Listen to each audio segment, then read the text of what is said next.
So here we are, Dos Amigos. Dos Amigos. I'm working on my Spanish these days. Dos Equis. Yeah. And how are you, my friend? How am I? Today's a good day. Yeah. You know, I think of you often when I go through these things where if I'm having a bad day, it's so compelling to think this is everything. This is the miasma I'm in, and I'm not happy. And, you know, you ask all of these existential, what the fuck am I doing this for? Why don't I just give up? Why don't I just let go? Why don't I just stop? Whatever the imperative is at the time. But I think of us and you, and when I contact you, there are times I don't contact you, and I'm thinking I want to contact you to rejoice about how great life is in this moment. You'll know how to appreciate it. Yes, yeah, because I know you'll understand it. Right. And I think, so it's just a transition to be endured. You know, I'm done. I've had it. I don't care. I don't want.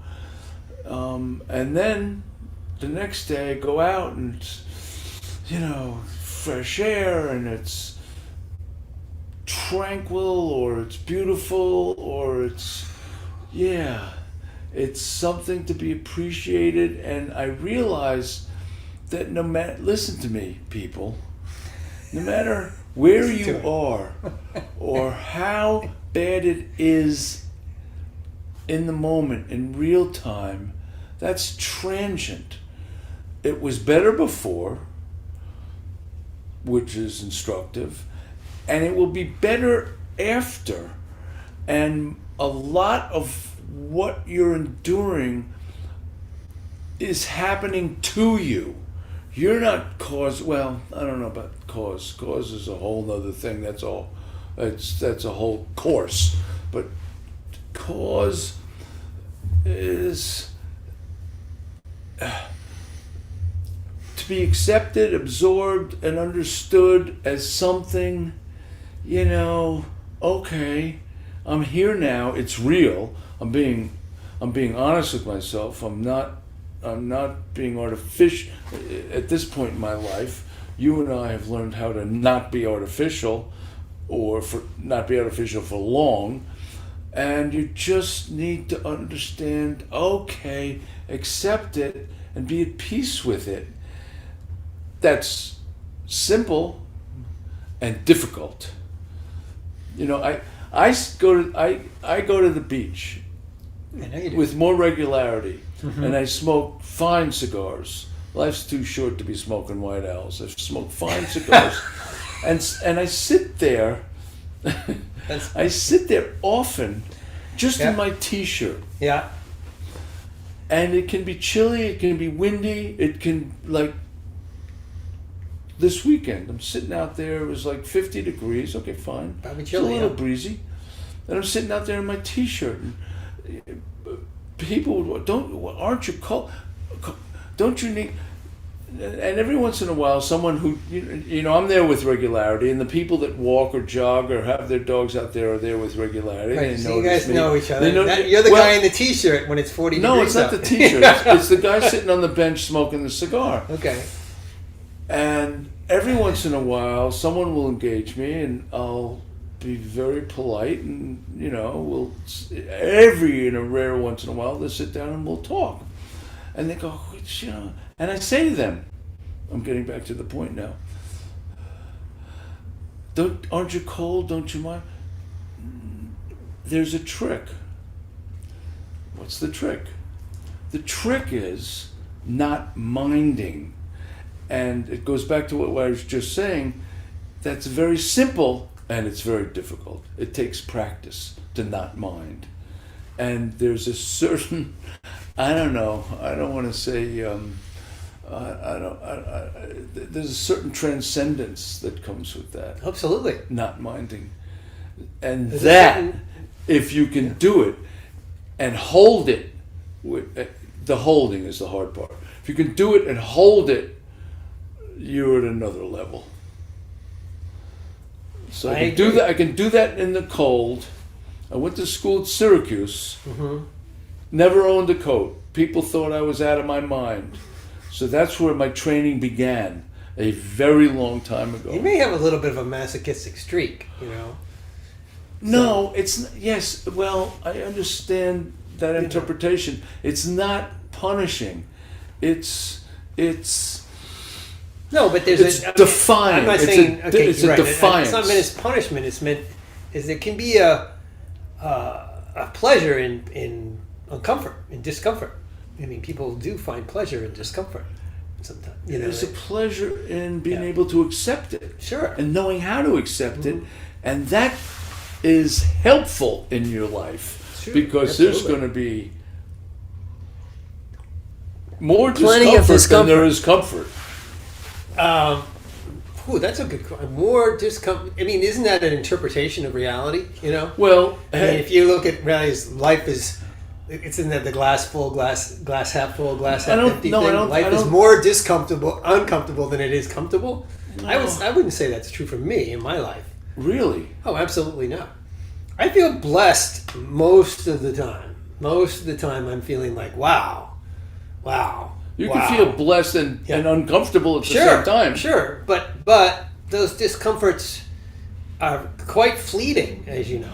I mean, they're quite. That's fleeting. the point. That's the and point.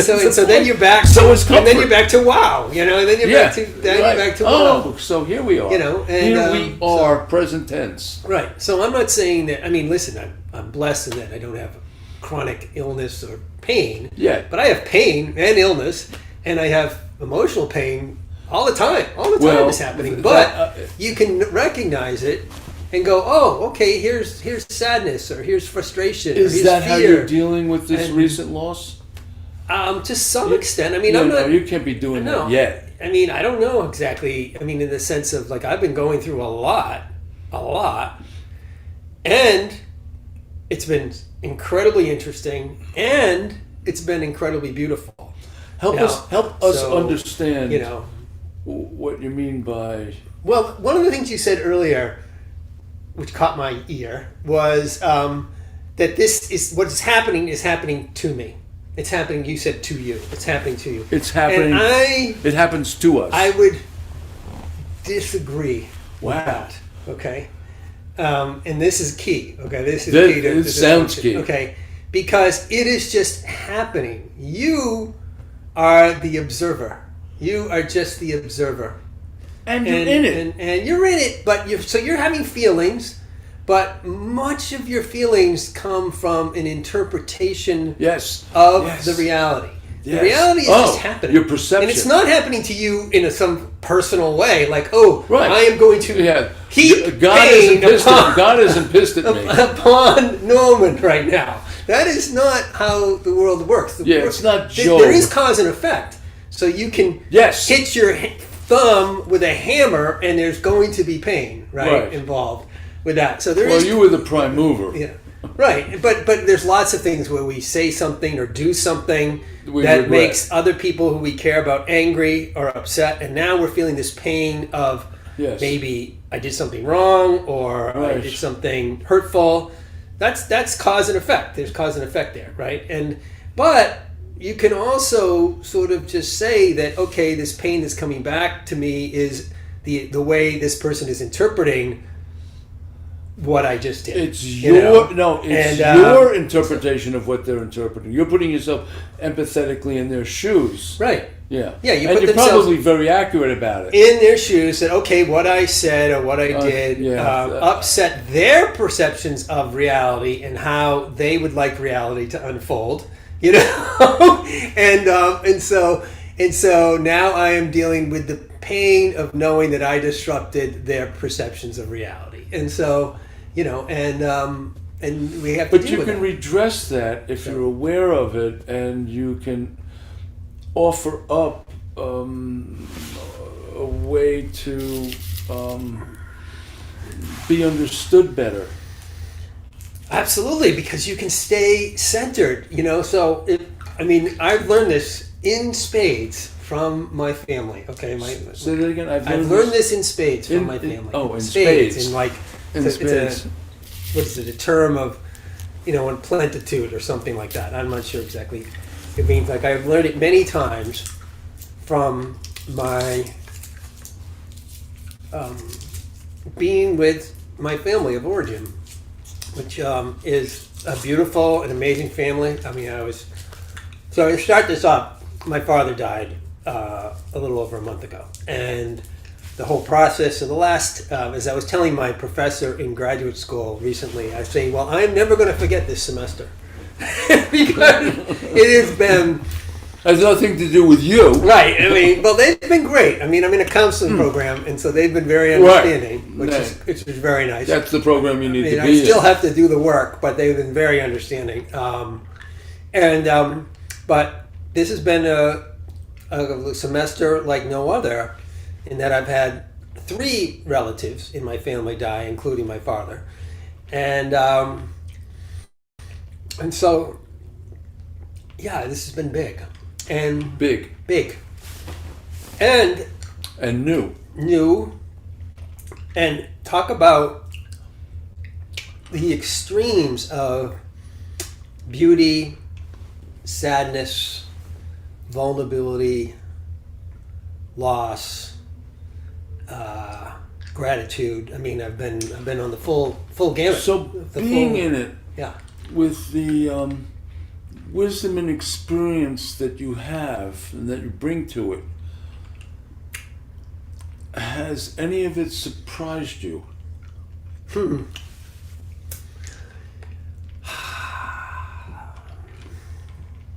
It's moved me tremendously.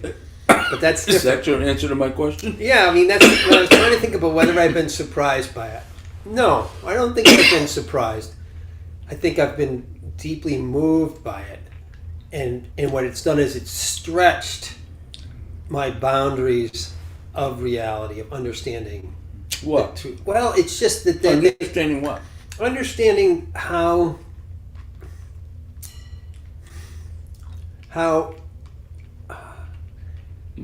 insignificant and at the same time how expansive we are. Like I was teaching a yoga class this morning. At the very end of it, I said, let's just, and this is online, so I'm teaching online a yoga class, and at the end, I come into this sort of silence, and I said, well, let's just sit in this silence and merge into oneness together. And I wasn't kidding. I was saying, Were you talking to people who understood what you meant? Yeah, I think they get the concept. Now, whether they actually experience it or not is another thing. So, it's kind of like... At that moment, they have the opportunity. Right. It's kind of like understanding we're going to die and then being with someone while they're dying is 2 different things, right? Especially if it's not just someone. Right, exactly. So there's a very different experiences knowing abstractly that we're all going to die and knowing abstractly that your father's going to die and then being with him while he's dying. Those are 2 different things. And so you don't really know it unique. Viscerally until you go through it, right? And so this is what I mean by I guide people, I give them the opportunity. I think they know of the concept, whether they experience it or not is really wherever they are in their practice today. And there can be in the silence this dropping into oneness with everything, so that distance that we're experiencing... There's a chance that could happen. Disappears. What disappears? It disappears. This distance, this physical distance that, somebody's over in Westport and somebody else is over, in Weston, and, I got people all over the place on this class, right? But there can be an experience of true oneness with each other in those moments of just... Do you get any feedback, any evidence from them that has happened? The biggest evidence is they keep coming back. So, if they thought I was completely nuts, because they would be like, why am I bothering with this guy? Right. I totally identify with that, because one of the things what you do has in common with what I do is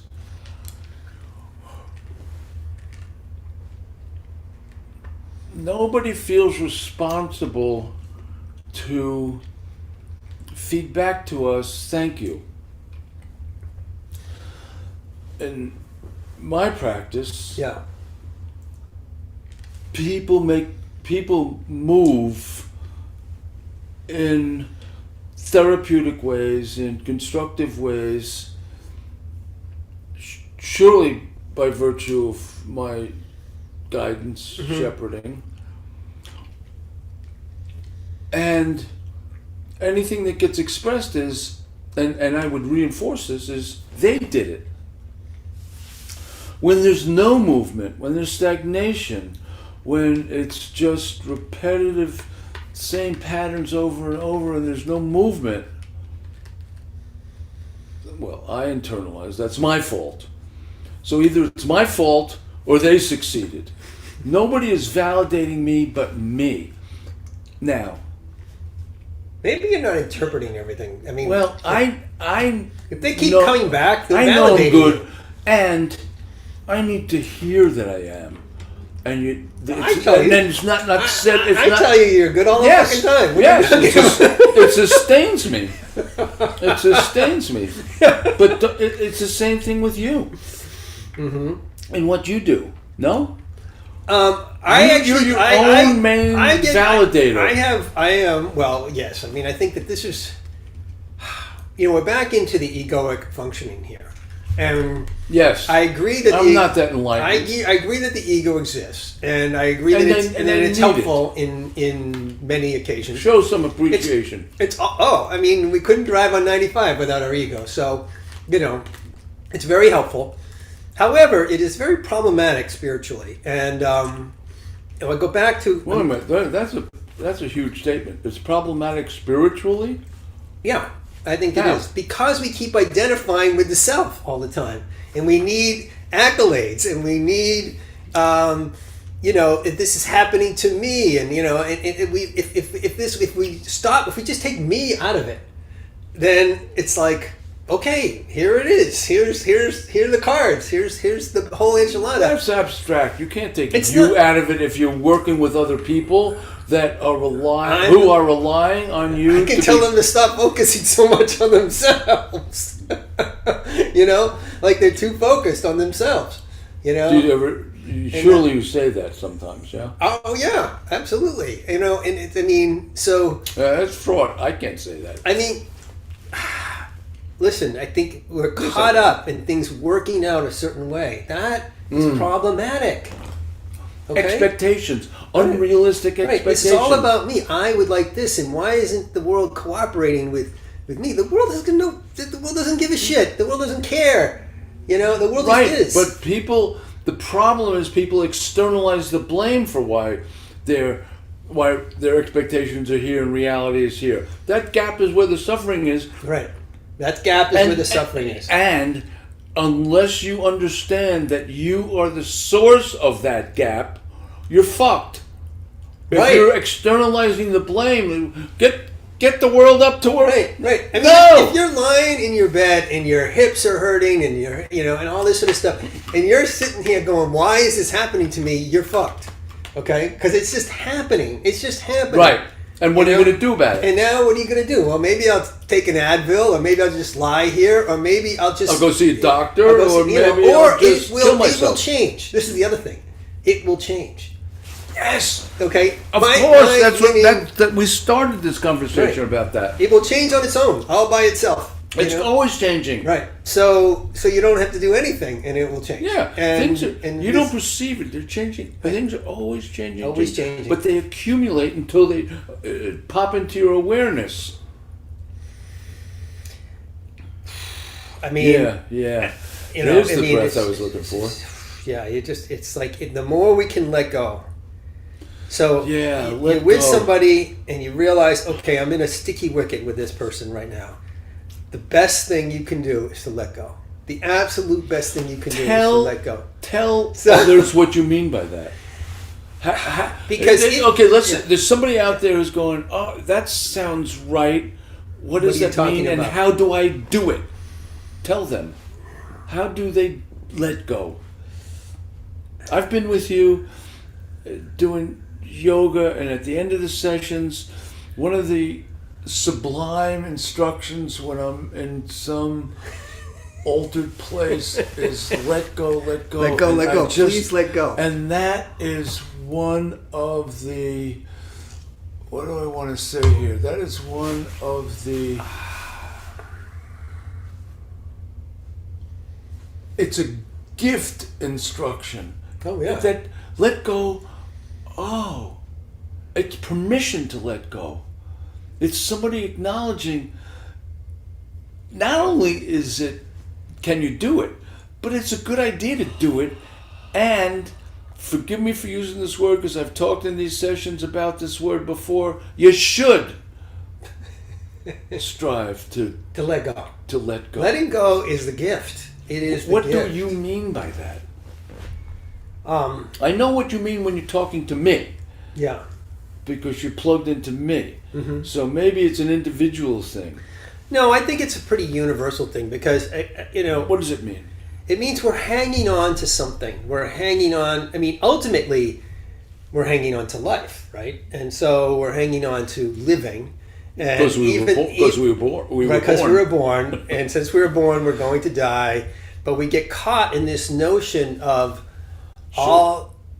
everything is about us in some way, and the more we can let go of that, the more freedom we are going to have. Yeah, there's the a more liberation room in to that. breathe and to let go. I mean, I've learned this so much more in spades with my dad's passing, and just how beautiful I was and just going to lovely. say there's beauty in that. Our relationship went to a level that it hadn't been to since I think I was a baby, which is total unconditional love. Tell the story about Are We Good?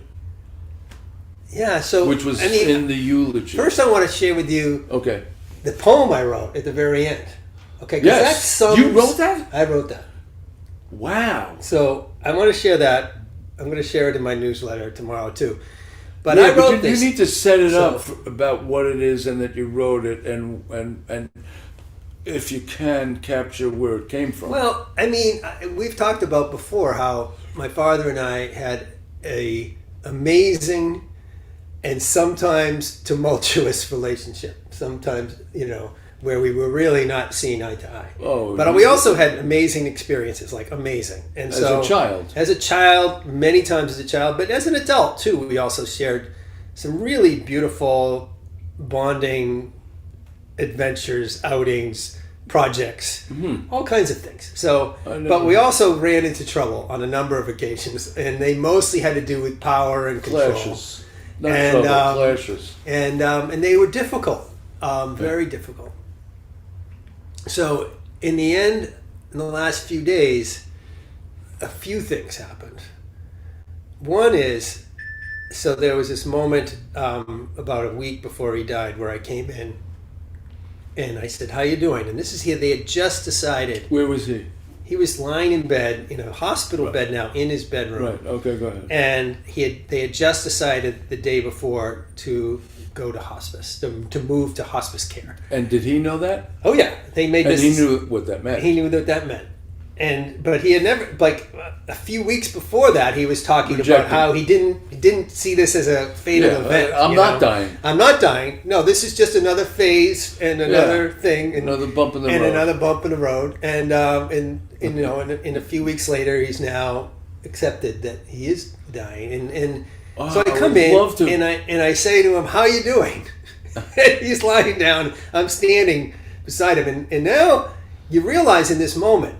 Right, before this even happens, the power dynamics have shifted considerably, like hugely, right? And and so he looks up at me and says, "Well, I'm dying." And I sit down on the edge of his bed, and I take his hand, and I say, "Yes," and that was it. And we just sat there. And in those few moments, and there were several transcendent moments, and this was one of them. It was as though everything since I was a small baby had just passed, and we were now in this other realm of unconditional presence and love, like total. Like we were just now two beings, not even two men. When I first thought about this, I thought two men, but it really wasn't. It didn't have gender involved. It was two beings who were just in the place of love together, and we stayed in that place for the last week of his life. And you got that he was there. He was there. That was new for him. It was new. It was totally new. Also, and it was new for me in my adult relationship with him.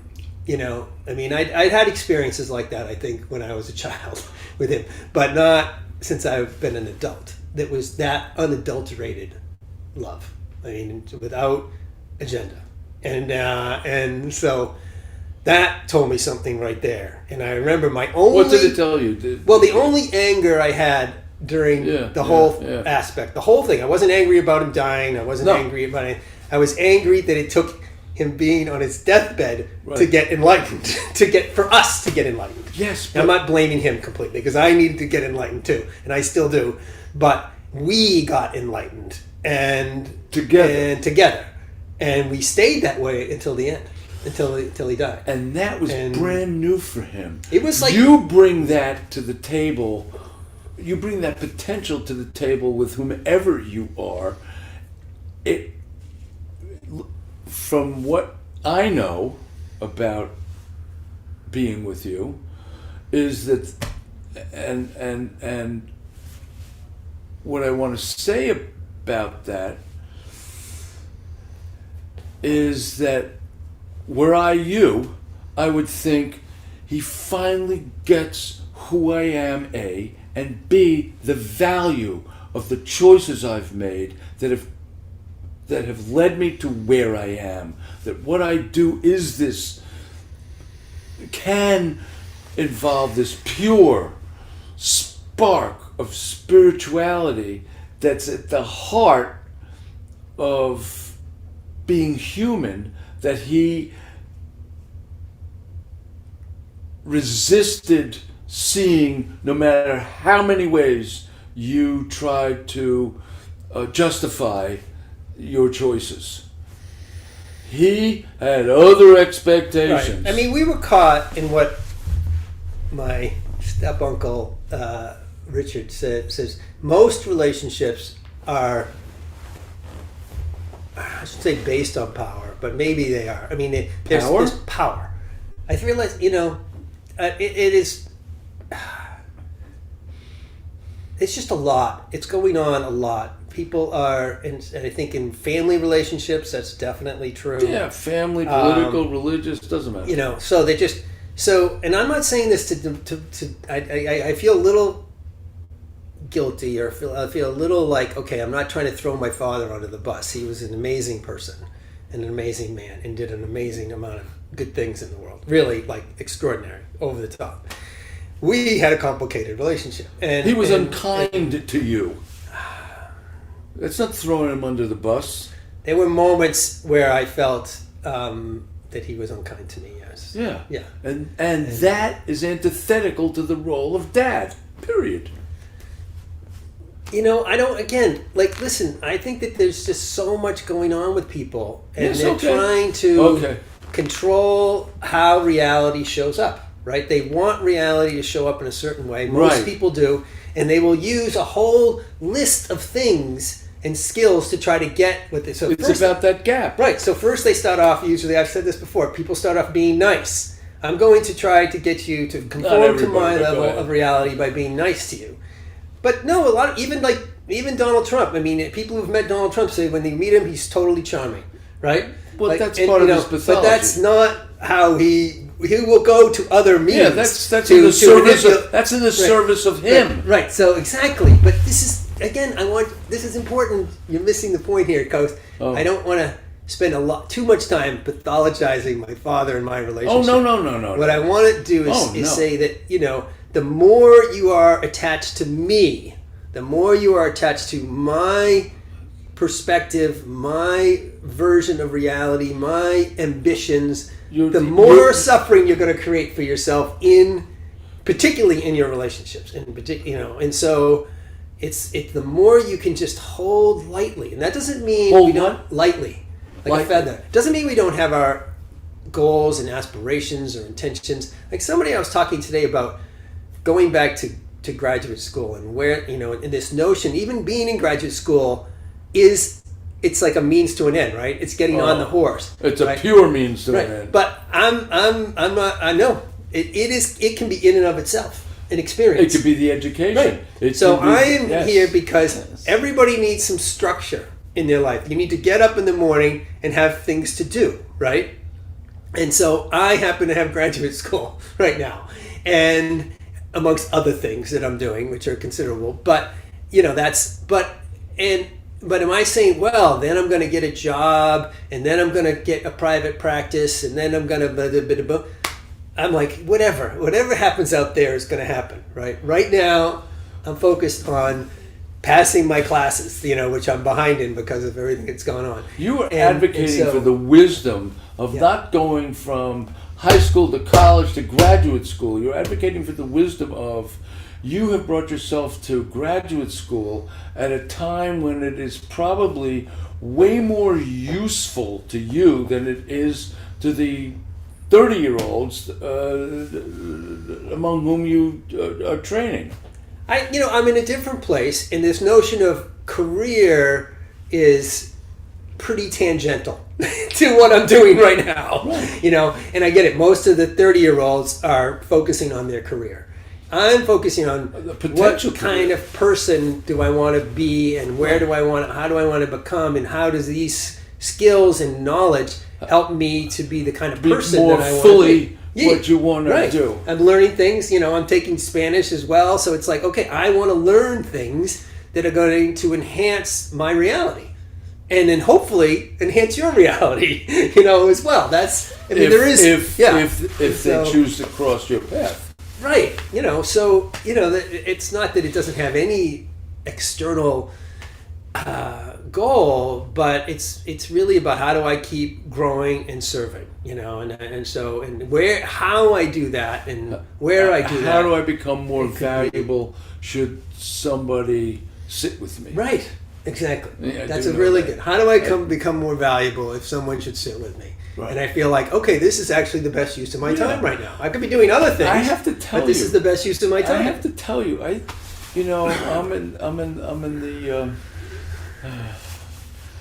in the twilight of my profession. I still see people. It's really, my practice is very skeletal now, and one of the threads is, people who approach me, who find me and call me, and we talk about, and should come. I feel a little bad for the people who choose not to, not to come, not to return my call, not to keep their appointments, who just withdraw for whatever reason. I feel bad because of what I know I'm able to do, and I used to accept, anybody, but I invite people to come forward when I know it's a good match, when I know it's a good fit, when I know. How do you know? What? How do you know? I'm going to tell you. And this comes to my essence. Yeah. I married a woman a long time ago that I'm still married to. She's an artist. She's done some things you know about. She's designed album covers that are very famous. She's had shows and galleries, etc. And we would have these discussions because one of the first sentences I ever said to you is, I'm a scientist. I am an empiricist. I am in my marrow, I have my way of thinking about how one identifies the truth. And one day she and I were talking, and she had this painting, and it was people sort of appreciated it, raved about it. Mm-hmm. And I said, well, how did you know to do this or to do that. No, it's abstract stuff. This color, or the shading, or the grid that she had underneath the gesso.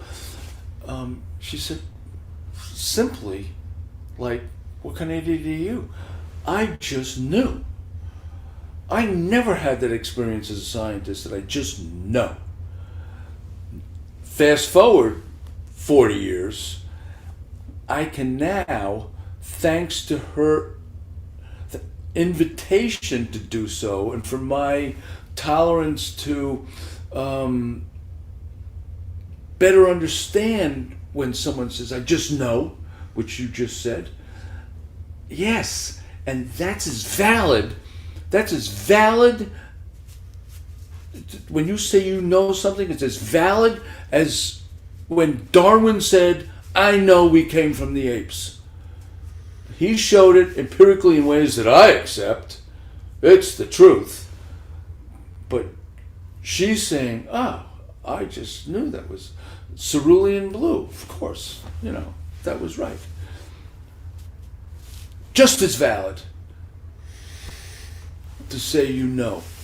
So when you say that you know and you come from a spiritual place, I've learned to invite that into my life, to expand my acceptance. Or to do the experiment. I mean, I think that your wife, she experimented as an artist.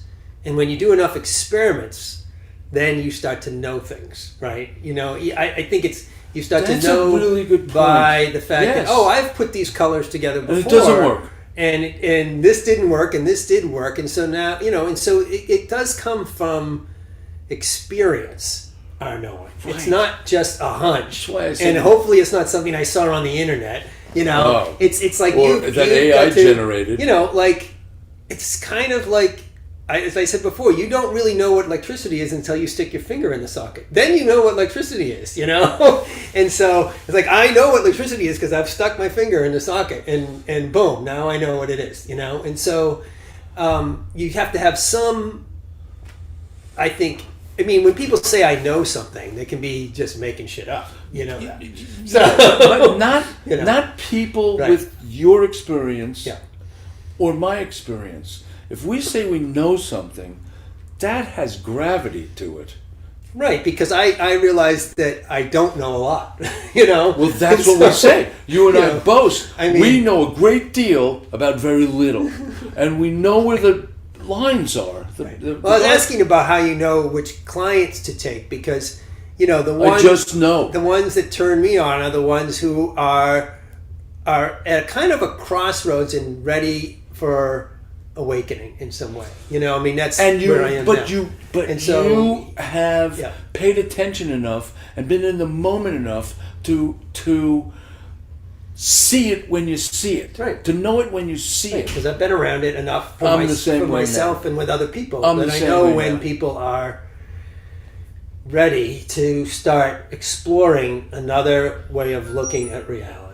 Yeah. So, wow, that's mine. Ignore it. I forgot to turn it off. It's all right. Yeah, now, that's why I say, wow, you really messed up by not following it. I knew we were a fit. It is sad when that happens, and that's happened to me many times. It doesn't rise to the level of sad. It's just another probabilistic missed opportunity.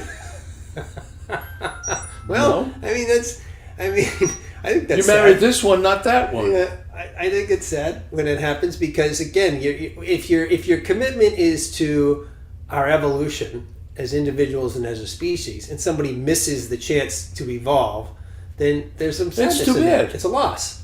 Well, you feel that coming from your place. Yeah. I just feel, and move on. Okay. Yeah, I know. I maybe I take it a little more personally, or the thing about sadness, this is another thing, I've had plenty of sadness lately, is I'm actually, yes. How would I say this? And this may be a little messy. Sadness is okay.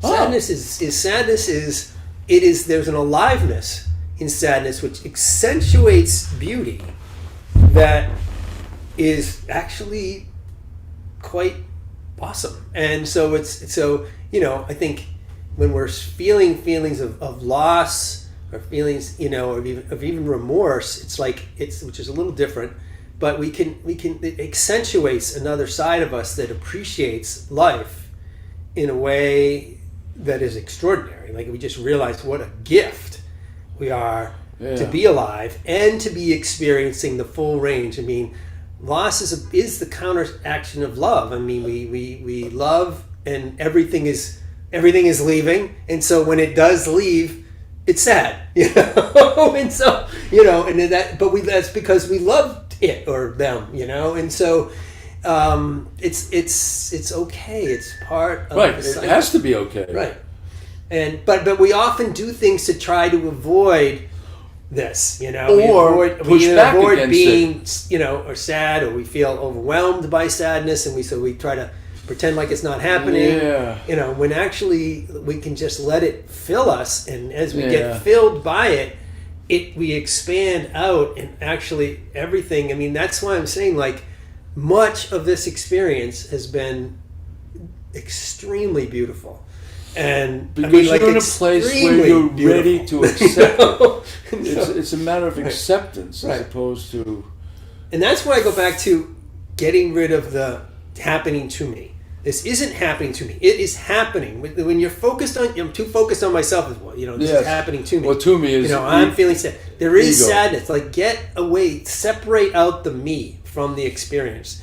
And you will have a much simple bigger, but difficult. Bigger and wider and actually more full sense of reality and awesomeness about it. And yes, you will be having the feelings, but they won't be shutting you down. They'll be opening you up. You take yourself out of it. You take the me out of it. And now you're just in it. You are in it, and it's happening, and you're like, wow.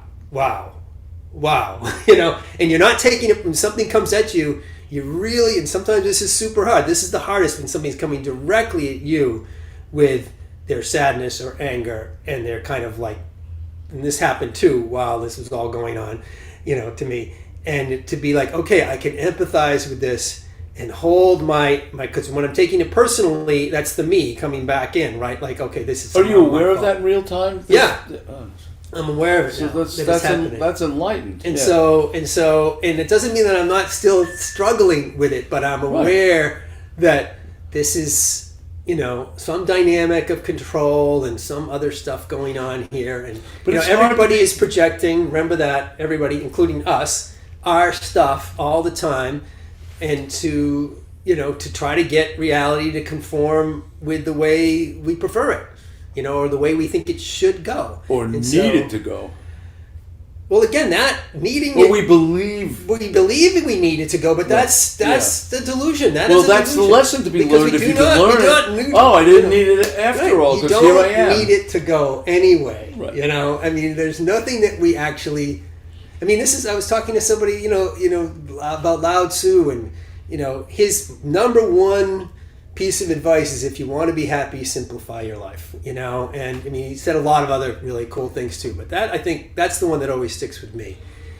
And you can see how the more we accumulate, the more then we are going to have to take responsibility for, care for, and maintain, but also when it leaves us, which it eventually will, we then feel this sense of loss. And this is why, again, and I'm not advocating that we all go out and do this, but why they, in the Buddhist monks, I mean, all they own is their one set of clothes and a bowl. And that's it. That's all they own. Now, everything else, doesn't mean they don't have other things that they avail themselves of, like shelter and things like that. But they don't take ownership of any of it.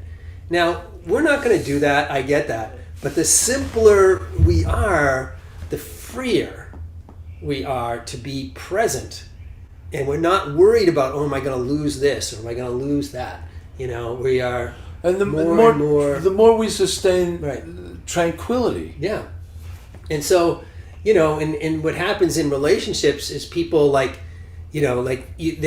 basically, there's all this allegiance, and when they're getting upset, they will, they'll say, you're upsetting me, which in some ways it's like, I'm not sure if I'm going to keep loving you. I mean, people play these games. It's just like, ugh, It drives me a little nuts because they're trying to get you to conform with their version of reality, and that's not to say that people shouldn't tell us when they're upset with us. It just means, how do we take it? Can we take it as, okay, I've upset their version of reality. What responsibility do I need to take for that?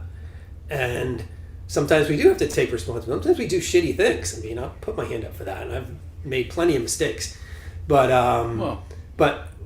we have to kind of recognize that, when it's upsetting somebody else, it's got to do much more with their reality and what's going on with them and what's important to them. And can we listen to that? I mean, I'm learning. Can we listen to them? No, but you said I'm what? I'm learning. Learning. I mean, I'm definitely not enlightened. I am working on my enlightenment, and I'm working on, and as a counselor too, like really trying to take yourself, I'm sure this is part of the work, take yourself out of it. It's really about what's going on with this person, and you have skills to help elicit that person. You're trying to get the authentic person to come to consciousness for you and for them, right? And so you have to kind of take yourself out But the of rock bottom starts with listening, and that's not just hearing. You need to listen in the service of your putting yourself in their shoes. Empathy, I guess. Mm-hmm. You can't fake it. It's an effort. That's the job, is to listen. And then you are in a position to guide based from assuming your personal integrity is a little more stable and constructive than theirs. Okay, what would I do? Mm-hmm. Or how can I lead them out of that place now and if you're listening, in an achievable step to lead them out. And if they've come to you ready to learn, ready to help themselves, ready to end the patterns or be happier, and we've talked about this in various ways. If they're not ready, it's dead in the water.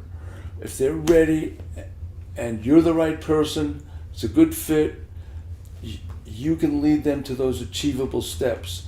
And the key is, and it doesn't matter how minuscule that first step is, the key is that first step. It has to be something they can accomplish. And that, the reward they feel, first of all, by trusting you, second of all, by achieving it, which they have to do on their own, leads to the next one. Mm-hmm. So you're not going from here to here. You're going from here to here. No. Nobody goes from here to here. It's all incremental steps and then missteps and then more steps and that kind of stuff. Yeah, I mean, it's just we continue on the journey. But I just definitely think that a lot of what I've learned in the last few weeks is, again, about how to be, one, present, and two, present. To balance. So this is a little different, again, from the counseling relationship with just relationships in general. How to balance the me with the non-me, with the being, with the them, and with the just being available, being present, listening, accommodating or facilitating, but also you're in there too. So again, like there was this whole back and forth about my remarks for this for the memorial service. My first version of it was 15, close to 15 minutes long. I thought it was the perfect length. And the end, I think I only gave you the end, which was the last version of it. I didn't give you the first version. I gave you the last. Yeah, whatever. 7 drafts later, I had it down to 6 minutes. Yeah, attaboy. but which was a good exercise, a difficult exercise, of which I was getting some grief along the way. But I did get there. And what it gets you down to is the essence. When you have to take 60 years of a relationship with somebody and cull it down to 6 minutes, you need intimate. You need to get to the essentials. And this was, again, like it was kind of reminding me of that analogy of the monk. You've got to get down to the essentials. Like, you what give do you birth essentially need? And so that was that process of getting down to just the stories that told the story of the characters of our relationship, and you did that, and I was able to do it, but it was a lot. It was 2 weeks of work to do that, which I didn't do any other thing really. But so it was very important to you. It was important to me. Yes, it was important to me to go through that process, and then I felt honored. No, it was to important share to you to come up with something that everybody else was going to, in some way, you were going to bring them peace, and they were going to applaud it in some way. You were talking to a very loaded audience. A big audience. It was a big audience, and I mean, I guess there were again expectations. There's expectations about how to honor that relationship and be authentic at the same time. So that takes some doing and squelching. And well, it takes, like, again, getting down to the essence and getting down to the truth, but in its balance, like, and so, as I said before, there was it's consonant with the last words. Are we good? Yes, we're good. Are we good? And we are good. And so there's this acknowledgement that we weren't always good in that. Right. But your hesitation. Right. So I don't know how I know this. No, I mean, I said it there that it took me a moment to get to my answer. That's right. Right. So that you heard the question and you wanted to answer it as rock bottom authentically as you could, and you did. And at that moment, I got from reading it, oh, he's at peace with that. Mm-hmm. That comes through. Oh my God. I mean, it was another great transcendent moment of this is just, like 2 days before he died. So are we good? Yeah. So it was a wonderful, beautiful moment, but came from a deep place of having not been good all the time, and just doing my own work. I mean, I've done a lot of work, as you know, but I really felt that was totally true. I didn't, and I feel, and so did he. So it again, it was another level of release, another level of absolution. Absolution, that's the word you use. That's what it is. It was a beautiful moment, and then I think the next day I said, that with my brothers, he said, all in the end, all that matters is kindness and love. He said that? He said that, yeah. And I know. And I think, again, he realized it. It was a self-realized moment. And he would have said that before. He had, but it's like I said before, there's a difference between knowing what electricity is intellectually and knowing it viscerally. And when he was on his deathbed, he knew it viscerally. He knew it. He had spoken of it many times. I mean, it's easy to speak honestly about kindness and love. Oh, we should be kind and loving to each other. I mean, we can say that. Are we always kind and loving to each other? No, we're not. So it's like, and I'm not saying I've been always that way too, but we can know it, that it is the most valuable thing that we can do as human beings is to be kind and loving. It is the most valuable thing we can do as human beings, to be kind and loving. Doesn't mean we do it all the time. It means it is the most valuable thing we can do.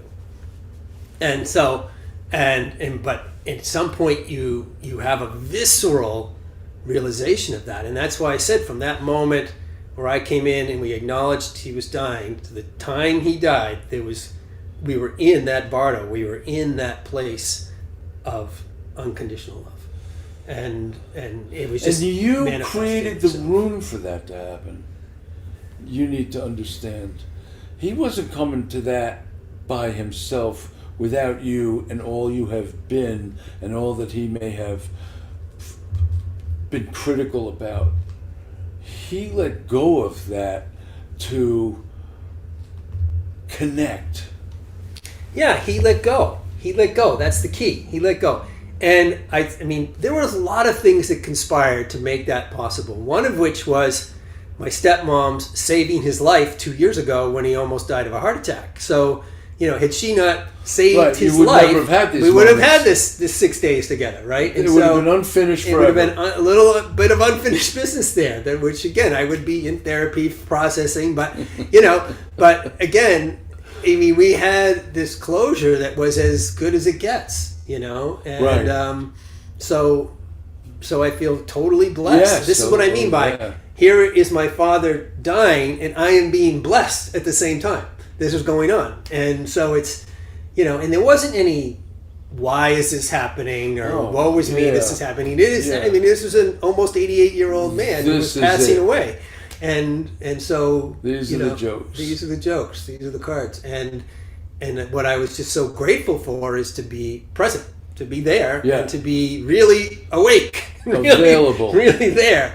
And I just felt so grateful. I felt truly blessed to be there, and truly blessed to go through this whole process. But sometimes our blessings are there's this analogy in yoga about waking up is polishing. It's a polishing, like polishing the lamp. You're getting polished.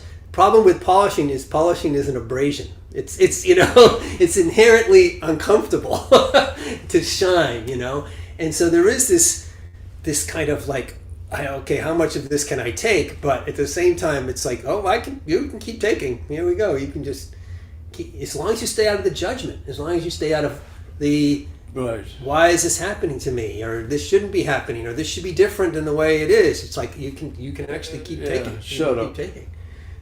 And so yeah. Well, that's the lesson. Yeah, the lesson is to just. And here to record it as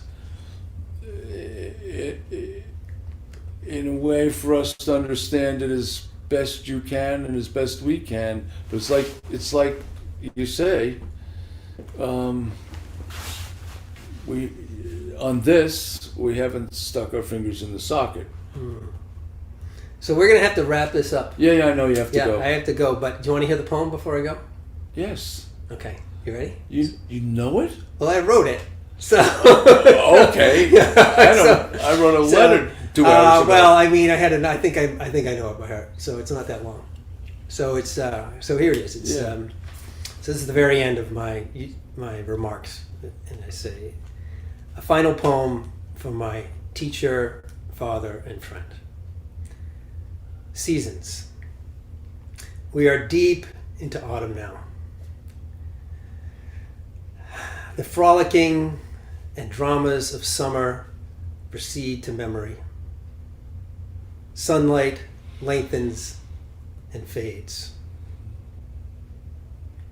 We surrender into the solitude and darkness of winter. So grateful for our love, which springs eternal. Wow.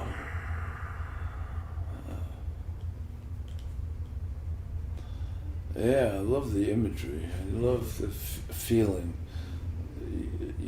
You put me there, talking about seasons. Yeah, it's our life. Our life is seasons. Yeah. Constant renewal. Yeah. Yeah. Yeah, I feel bad for people who live in San Diego. All right, we got to go. Peace. Peace out. Thank you all so much for being with us today. Namaste.